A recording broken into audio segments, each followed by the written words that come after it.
John Hampson, born 1937. Earliest memories of Bundaberg.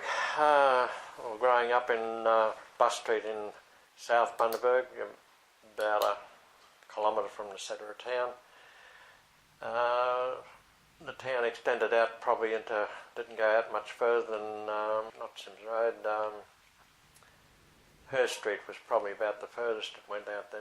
Wasn't a lot of houses out there, but all that came later. The school used to have the trenches out round the back of the school for any air raid sirens or whatever. There was round the back on Boundary Street, where it goes down between the Lutheran Church and the South School, there used to be trenches dug in there, so that if there's any air raids or anything like that, well, I had practices where you had to run out and get in the trenches, yeah, the air raid trenches. Sirens set up around the town. I've got it written down here that there was one around the corner near the corner of Walker and Barolin Street on telegraph poles, lamp posts or whatever. And there was one siren went one day. It was a false alarm as it turned out, but I was at home that day and my mother grabbed me, and we had trenches. A lot of the houses had an air raid shelter built in the backyard, hole around about 6 foot deep by about 6 by 6, and then saplings over top with corrugated iron and made to look like camouflage, but an air raid shelter, so that if it did get bombed, you'd rush down into that shelter so you wouldn't get killed or whatever. Well, Dad made this one and dug it, and one of the things I remember that day was that Mum got down, and we got down in the trench. My sister was at school, and she said, "Oh, I left the tap running. What happened is you're supposed to, well, it was wise to run water into your tub, into your bathtub, so that if there was any bombing, that you'd have water to use up." But I remember that getting down in the shelter, and then they'd give the all clear. After it was a false alarm, there was one plane that flew over very high up, and they thought it was a jet plane. But yeah, kept everybody on their toes, you know. But yeah, just the shelters around. Most of the schools had these shelters, and well, I remember our air raid shelter in the backyard. There was a lot of junk put in there and filled in later on after the war. You had to fill them in so they weren't a hazard or anything, you know. So yeah, but you put saplings across the top and then corrugated on and cover them with dirt, so you had a ladder down in there. Because the war wasn't so close or anything, it was just if there was a raid, you were prepared, you know. But this one day there was a false alarm. School years, yeah, well, that was at the South School, and then you went to grade 6 there, was it? And then you went to the intermediate school with 7 and 8, and then you had sub-junior, junior, sub-senior and senior as the high school. I only went to scholarship, and at that time I got a job at the foundry as an apprentice fitter and turner. I was only 14, well, just turned 14, and started at the foundry as an apprentice there. I was fortunate.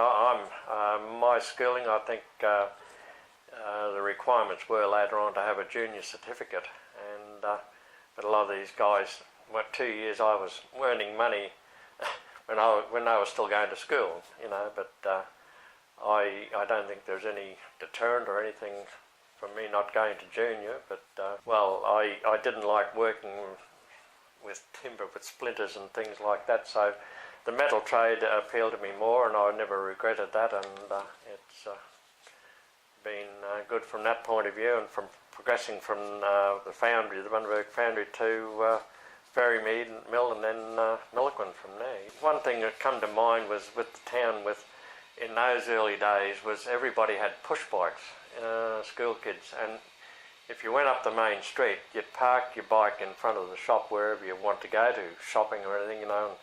A lot of the shops had the posts, the awnings were supported by posts. They made it a rule that the posts had to be removed. And on these posts, they used to still have the rings for the horse. Days when they drove their horse on sulkies, they could tie the horse up to it was a special ring, hook with a ring that you could hook your horse up to, and your horse and buggy. In my time, I mean, we used to ride bikes to school, and also uptown. You'd go uptown and sometimes the bikes would be 4 and 5 deep in the busier part of town, like where Wipers, Pennies, Coles and all those were. The bikes were probably 4 and 5 deep. And I remember one time going up and going around town, and I forgot where I left my bike, so I had to walk up and down the street trying to find your bike in amongst all these others with them all stacked one out and the other, some of them 5, 5 deep. Going back through the war years, through that earlier war years, with the drome out here. I had an aunt, she was in the Air Force and she was stationed out here, and a lot of the forces, she brought home, you ever heard the term foreign order? Do you know what a foreign order is? Well, I think it originated in the war.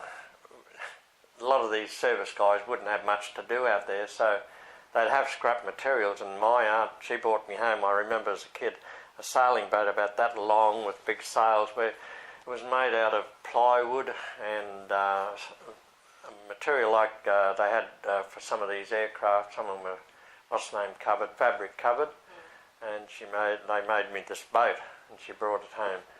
But I've still got things at home there where they've moulded aeroplane models of Spitfires and Beaufort bombers and different things that they used to do a lot of work with. They'd make a lot of jewellery and different things out of perspex. They'd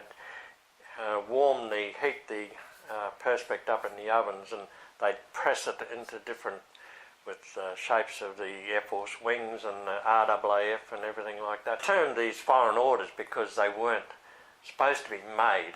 But out opposite the aerodrome where the service station is there now, that was, there used to be all big camouflage hangars there where any planes that did come in, they'd wheel them over there into the camouflage covers and that too, So they'd had big frames up with camouflage netting and everything where they'd take the planes over there, and all the huts that used to be out there, all the Army huts and Air Force huts, the council got one still down there near the South School there. But the early days down in the South School one, I remember there was, in those days the power was generated by a power station in Wingara Street, down where the Co-op car park is. There used to be a power generation plant there, and the council used to store logs. Well, electricity board stored a lot of logs to burn in the boilers to generate the steam to drive these machines. They were up and down, and not turbines at that time.